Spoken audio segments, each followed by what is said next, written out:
함께 예배드리게 돼서 영광입니다. 옆에 계신 분들은요, 하나님께서 구원하신 대단한 분들입니다. 다시 한번 우리 옆에 있는 분들과 인사합시다. 구원의 간격으로 삽시다. 네.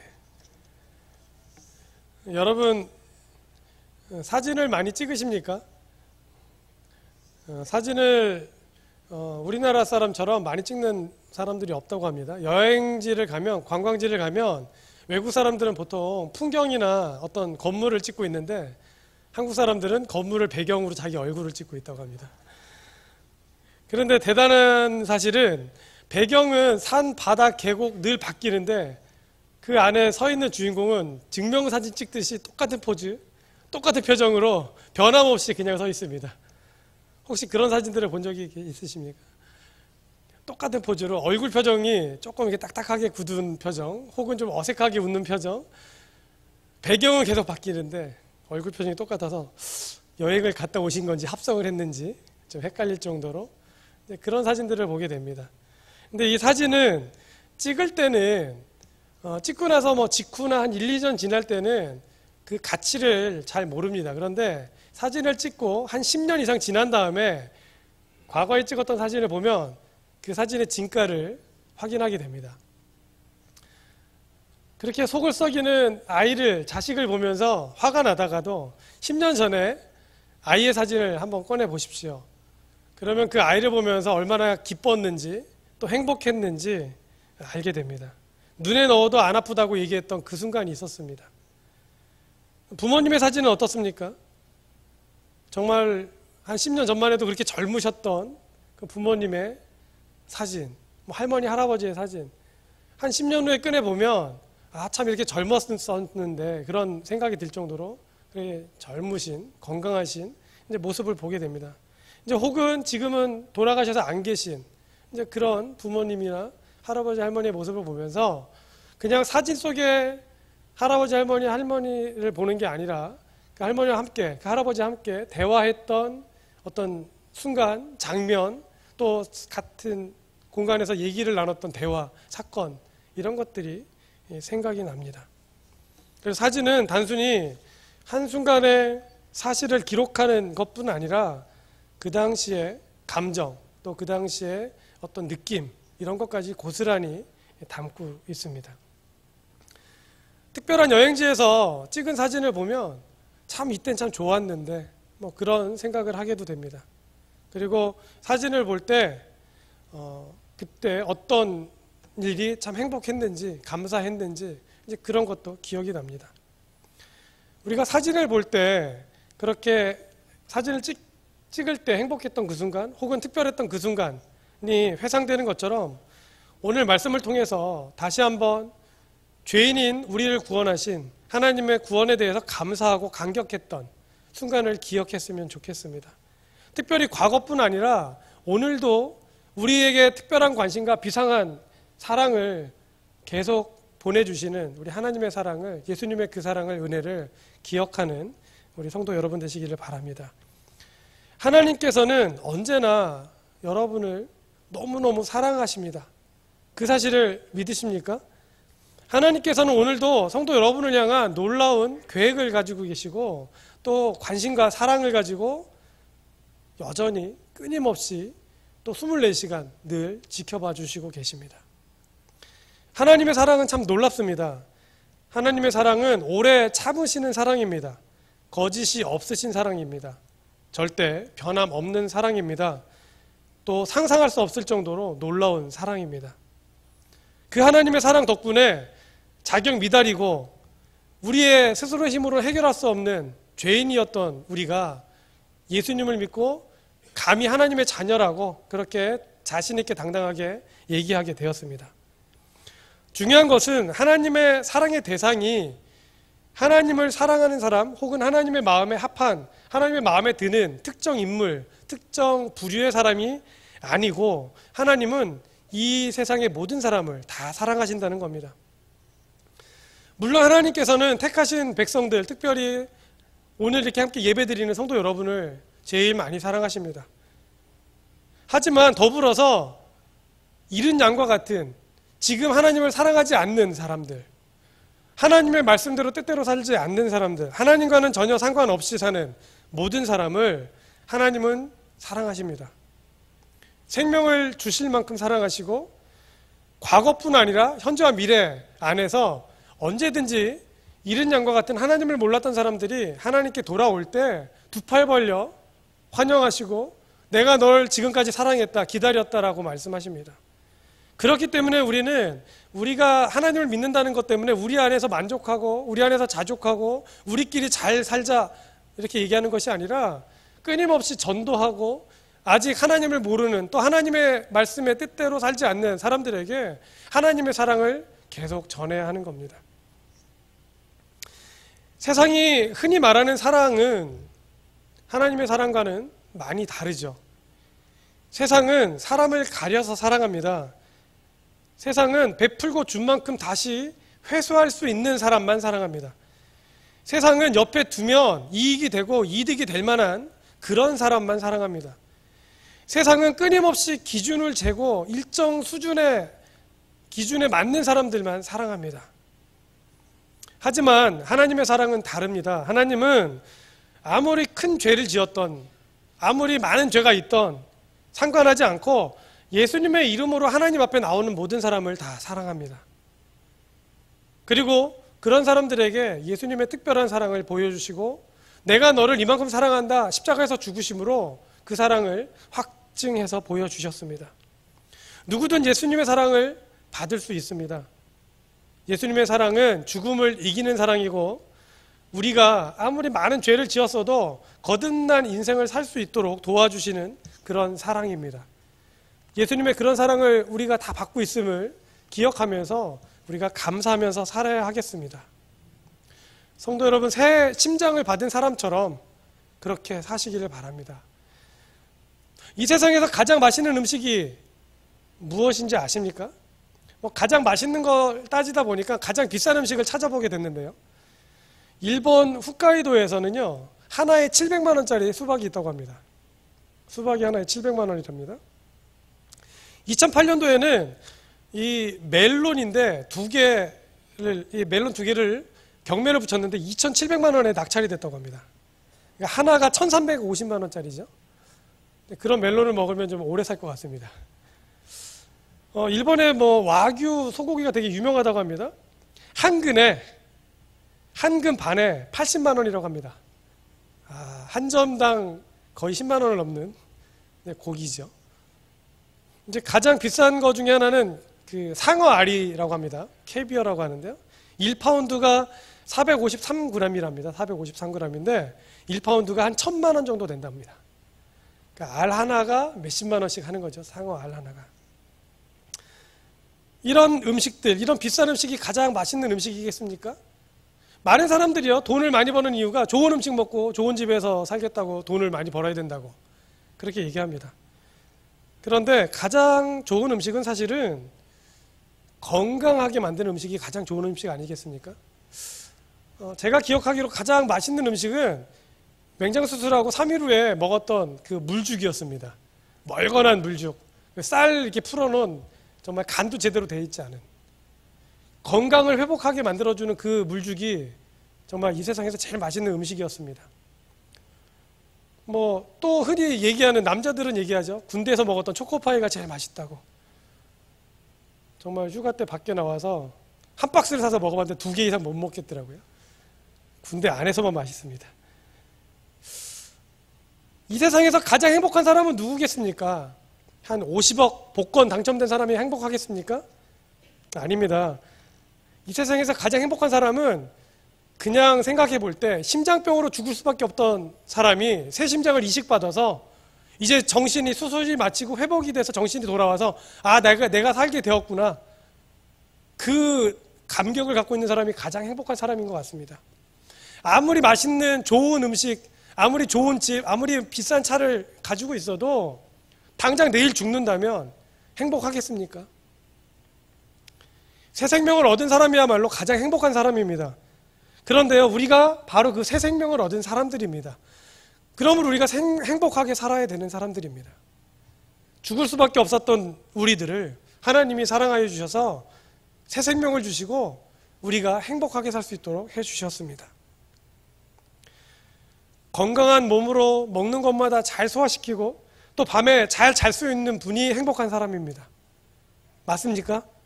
요즘에 더워서 밤에 이제 많이 더워서 잠을 좀 설치는 분들이 계신데요. 그 와중에도 코를 골면서 주무신다면 정말 행복한 분입니다. 만약에 집에서 가족 중에 이렇게 난 더워서 못 자는데 옆에서 자고 있으면 밉죠. 그래도 사랑해 주십시오. 보이지 않고 들리지 않고 말도 못했던 헬렌 켈러라고 하는 분이 있죠. 이 헬렌 켈러가 그런 글을 하나 썼습니다. 내가 4일만 볼 수 있다면, 그런 시인데요. 그런 글인데요. 내가 4일만 볼 수 있다면 첫째 날 사랑하는 이들을 다 불러 모아놓고 그동안 목소리로만 듣던 그들의 아름다운 모습을 바라보겠습니다. 오후에는 시원한 숲속을 거닐면서 자연세계의 아름다움을 바라보겠습니다. 그리고 황홀한 저녁 노을을 보겠습니다. 당연히 그날 밤은 너무나 감격해서 잠을 이룰 수 없을 것 같습니다. 중략하고요. 마지막 구절에 그렇게 씁니다. 마지막 구절에요. 집에 돌아와서는 3일이 지난 후에 3일 동안만이라도 세상을 보게 해주신 하나님께 감사의 기도를 올리고 다시 영원히 어둠의 세계로 돌아가겠습니다. 헬렌 켈러가 하버드 대학 강의 중에 만약에 자기가 그 대학교를 설립한다면 본인은 제대로 된 눈 사용법이라고 하는 교양 과목을 만들고 싶다고 그렇게 얘기했습니다. 많은 사람들이 정말 멀쩡한 눈, 정상적인 눈을 가지고도 제대로 사용하지 못한다는 얘기죠. 또 이런 얘기를 했습니다. 이제 헬렌 켈러, 당신이 못 보는 인생을 살았기 때문에 굉장히 와닿는 말인데요. 내일 갑자기 장님이 될 사람처럼 여러분의 눈을 사용하십시오. 이렇게 얘기했습니다. 내일 못 볼 사람처럼 오늘 여러분의 눈을 사용하십시오. 한번 생각해 보십시오. 여러분들이 만약에 내일 장님이 된다면 오늘 무엇을 보겠습니까? 열심히 마지막 드라마를 보시겠습니까? 사랑하는 사람, 사랑하는 가족을 보고 눈으로 볼 수 있는 성경책을 읽지 않겠습니까? 혹은 여러분 자연환경을 보면서 혹은 보고 싶었던 사람들의 사진을 보면서 보내지 않겠습니까? 이것을 바꾸어서 구원을 선물로 받은 성도에게 적용해도 좋은 명언 같아서 이렇게 바꿔보았습니다. 내일 갑자기 하나님 앞에 설 것처럼 오늘 여러분의 생명을 사용하십시오. 오늘 죽을 것처럼, 내일 죽을 것처럼 오늘 생명을 사용하신다면 어떻게 사시겠습니까? 정말 싸우는 그런 말로 혹은 짜증내는 말로 여러분 오늘을 보내시겠습니까? 우리가 예수님을 믿기에 너무나 평범하고 당연하게 여기는 십자가 구원을 우리는 입술로 늘 고백합니다. 하나님이 나를 살려주셨습니다. 예수님의 십자가 보혈로 내가 살았습니다. 근데 중요한 것은 우리가 아는 지식이 아니라 정말로 오늘 하루를 여러분 그런 간격을 갖고 살고 계십니까? 예수님께서 주신 새 생명의 그 간격으로 오늘 살고 계십니까? 성도 여러분, 예수님과 화목하게 된 자로서 살아가시기를 바랍니다. 하나님께 새 생명과 같은, 새 심장과 같은 생명을 우리가 받아서 살고 있습니다. 구원의 선물을 누리면서 살고 있습니다. 감격하면서 감사하면서 행복하게 살아야 정상 아니겠습니까? 하지만 안타깝게도 하나님의 구원의 감격, 은혜는 잊어버리고 다시 여전히 우리는 우리의 기준으로 세상을 바라보고 우리의 기준으로, 나의 기준으로 세상을 살아가고 있습니다. 별것 아닌 것으로 싸우고 별것 아닌 것 갖고 미워하고 별것 아닌 것 갖고 슬퍼하고 있습니다. 힘들고 어려운 사건, 사고와 문제가 너무 우리를 힘들게 합니다. 현실적으로 얻게 되는 작은 기쁨과 즐거움에 취해서 마음이 빠져서 정신을 못 차릴 때도 있고 몸과 마음을 힘들게 하는 여러 가지 세상 일로 근심 걱정에 빠져서 잠을 못 이룰 때도 있습니다. 왜 이렇게 살아야 됩니까? 사실 우리는 예수님과 화목하게 된 이후에는 이제 행복하게 살 자격이 있고 권리가 있고 또 그렇게 살 수 있는 능력이 있는 성도입니다. 이 세상 무엇보다도 가장 중요한 구원의 은혜를 우리가 감격하면서 누렸던 그 시간이 있었습니다. 눈물을 흘리면서 하나님 감사합니다. 내가 이제 하나님 뜻대로 살겠습니다. 그렇게 고백했던 시간이 우리에게 있습니다. 그런데 어느새 그런 간격의 시간, 은혜의 시간은 다 잊어버리고 우리는 눈앞에 보이는 현실적인 문제에 매달려서 그 문제 하나 둘 해결하고 해결하지 못하고에 따라서 울고 웃고 화를 내고 분노하고 짜증내고 그러면서 살고 있습니다. 예수님의 십자가 보혈의 은혜와 구원의 간격을 기억하십니까? 기억하시기를 바랍니다. 그것이 과거의 한순간의 간격과 은혜의 축복의 감사가 아니라 날마다 우리를 구원해 주시는 소망 중에 감사하면서 생활하시기를 바랍니다. 문제는 우리가 하나님과 화목하게 지낼 수 있고 하나님의 능력으로 살 수 있음에도 불구하고 자꾸만 세상과 하나님 사이에서 줄타기를 하고 있다는 겁니다. 이제는 줄에서 내려오십시오. 왜 그렇게 안 해도 되는데 왜 줄 위에서 불안하게 살고 계십니까? 내려오십시오. 구원의 간격을 기억하고 예수님께 받은 사랑이 과거가 아닌 현재 진행형인 모습으로 생활하십시오. 동영상을 한 편 좀 보려고 합니다. 달이라는 동영상인데요. 보신 분들도 계실 거지만 다시 봐도 은혜가 되고 감동이 됩니다. 미국의 감독이 예수님의 죽음을 좀 의인화한, 사건화한, 근데 또 이게 실제로 있었던 사건이라고 합니다. 우리 함께 영상을 잠시 보겠습니다.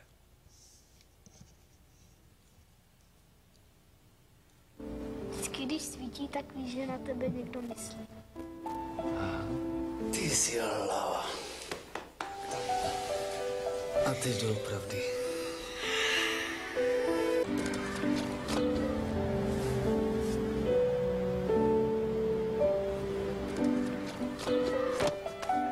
Víš co? Bychom museli zrušit velice.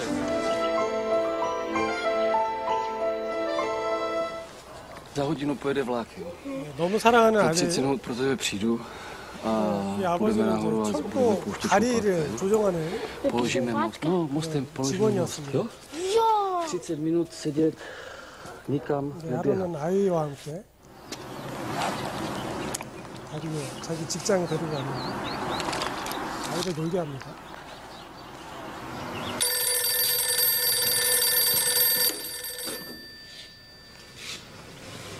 Jo, jasně.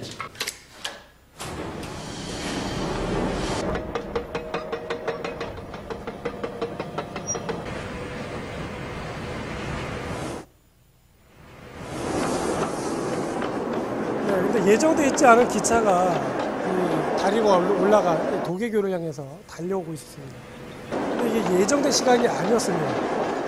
그래서 이 아버지는 기차가 오는 사실을 모르고 있었는데 바위에서 낚시를 하던 아들이 기차가 오는 걸 보고 소리를 질러요. 기차가 온다고.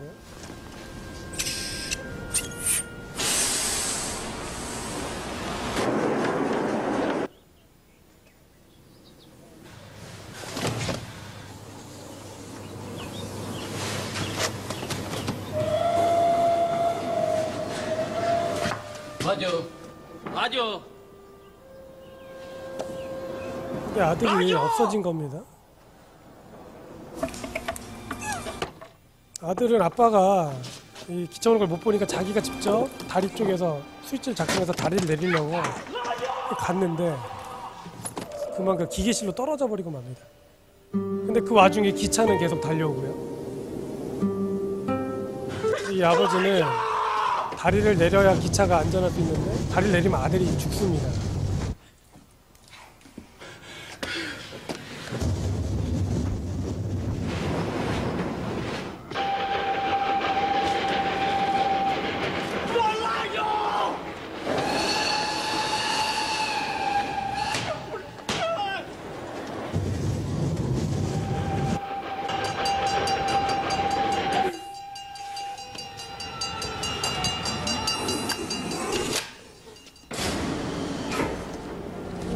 결국은 수백 명의 사람들을 살리기 위해서 스위치를 내리고요. 아들은 기계실에서 이제 기계 돌아가는 것을 뛰게 되죠.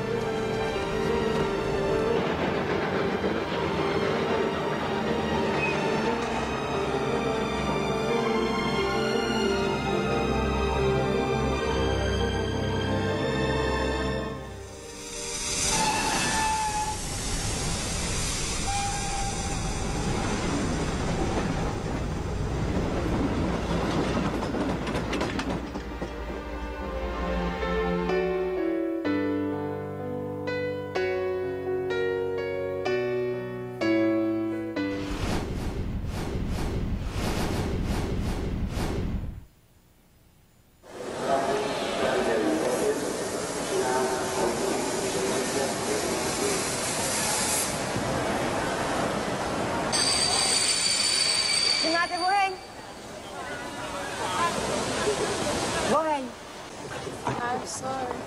You are a nice boy, but I'm too beautiful for you. Goodbye, Brad from America.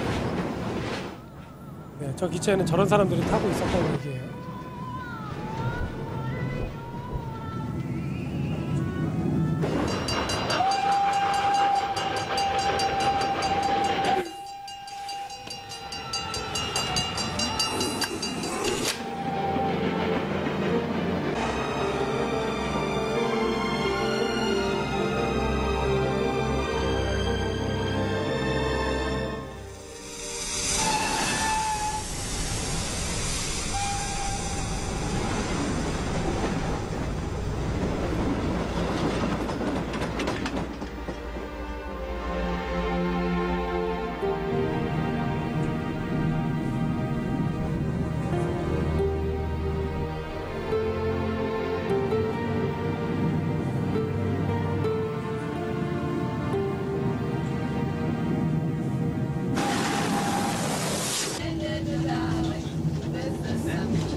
네, 신호를 무시하고 달려온 기차를 구하기 위해서 결국은 아들을 희생한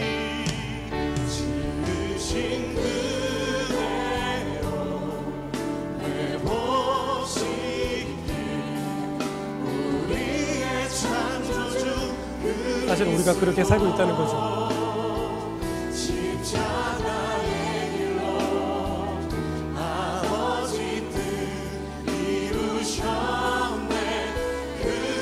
그런데 시간이 지난 후에 그 마약을 하려고 했던 그 여인이 새로운 삶을 살게 됐습니다. 아기를 낳고 가정을 이루어서.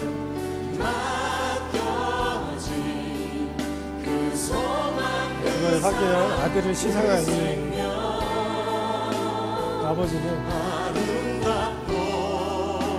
감사를 합니다.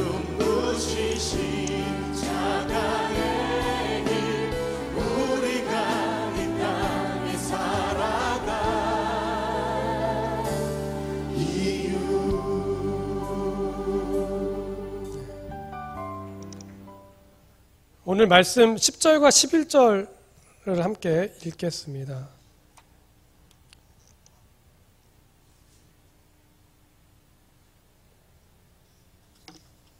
(5장) 10절과 11절입니다. 함께 읽겠습니다. 시작.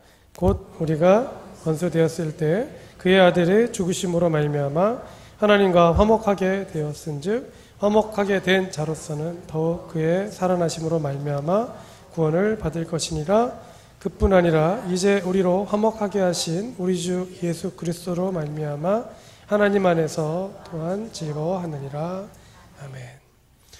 예수님의 죽으심으로 오늘 우리가 새 생명을 얻고 소망을 품고 살아갈 수 있게 되었습니다. 예수님을 믿는다면 어떠한 환경에서든지 어떠한 조건에서든지 우리가 감사하면서 즐겁게 살 이유는 분명히 있습니다. 작은 성취와 또 작은 성과를 얻는 것과 비교할 수 없는 놀라운 선물, 놀라운 은혜를 우리가 받았기 때문입니다. 우리 스스로 극복할 수 없는 죄를 해결해 주시는 예수님은 오늘도 주님을 믿는 우리가 또 주님이 구원하고자 하시는 그 사람들이 하나님 앞에서 새로운 인생을 살기를 원하십니다. 오래 참고 기다리시는 예수님의 사랑을 기억하면서 더욱 하나님 안에서 기쁘게 생활하시기를 원합니다. 그것이 우리를 사랑하고 우리를 너무 사랑하셔서 새 생명을 주시기 위해서 십자가에서 죽으신 부활하신 예수님의 뜻입니다. 하나님과 사람들과 화목하게 사는, 그리고 우리가 이렇게 살아가면서 예수님의 사랑과 예수님의 은혜에 감격하면서 생활하는 우리 귀한 성도 여러분 되시기를 주님의 이름으로 축원합니다. 기도하시겠습니다.